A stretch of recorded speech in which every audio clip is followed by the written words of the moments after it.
अभी आपको अहम खबर देंगे इस हवाले से कि पाकिस्तान और आईएसआई के खिलाफ भारत का एक और प्रोपेगेंडा बेनकाब हो गया है। पाकिस्तान और हसास इदारों पर इल्ज़ाम तराशी भारत का वतीरा बन चुका है। मजीद इस बारे में जानेंगे नुमाइंदा खुसूसी सलमान आवाज से। जी सलमान। जी बिल्कुल, जब से आलमी सतह पर भारत का जो एक रियासती दहशतगर्द वाला रूप बेनकाब हुआ है, लगता है ऐसे कि मोदी सरकार जो है वो सठिया गई है और अब पाकिस्तान के खिलाफ एक बेबुनियाद प्रोपेगेंडा शुरू कर दिया गया है। कैनेडियन वजीर आजम ने बबांगे दोहल कहा था कि इस केस के अंदर हरदीप सिंह नज्जर के कत्ल के अंदर अगर कोई इन्वॉल्व है तो वो इंडियन गवर्नमेंट है और इस हवाले से उनके पास ठोस शवाहिद मौजूद है। लेकिन हम जानते हैं कि भारतीय मीडिया चूंकि गोदी मीडिया है और इस मीडिया ने तोपों का रुख पाकिस्तान की तरफ कर दिया है। उसका मकसद यही है कि भारतीय अवाम की तवज्जो हटाई जा सके, भारतीय अवाम को बताया जा सके कि इस मामले में भी पाकिस्तान का हाथ है। इस मामले में भी पाकिस्तान की प्रीमियर इंटेलिजेंस एजेंसी का नाम लिया जा रहा है भारत की मीडिया की जानिब से, जो कि पूरी दुनिया के अंदर भारत के लिए मजीद जिल्लत और रुसवाई का सबब बनेगा, क्योंकि इस हवाले से भारत की इन्वॉल्वमेंट की हम बात कर रहे हैं।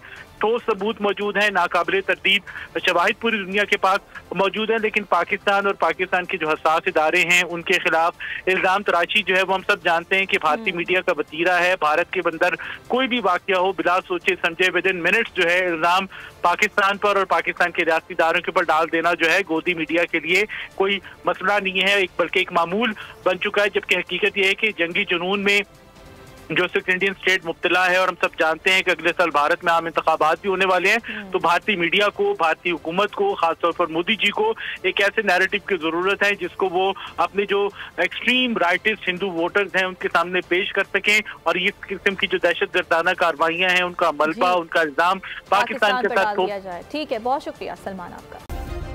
सब्सक्राइब करें और बेल दबाएं ताकि कोई खबर रह न जाए।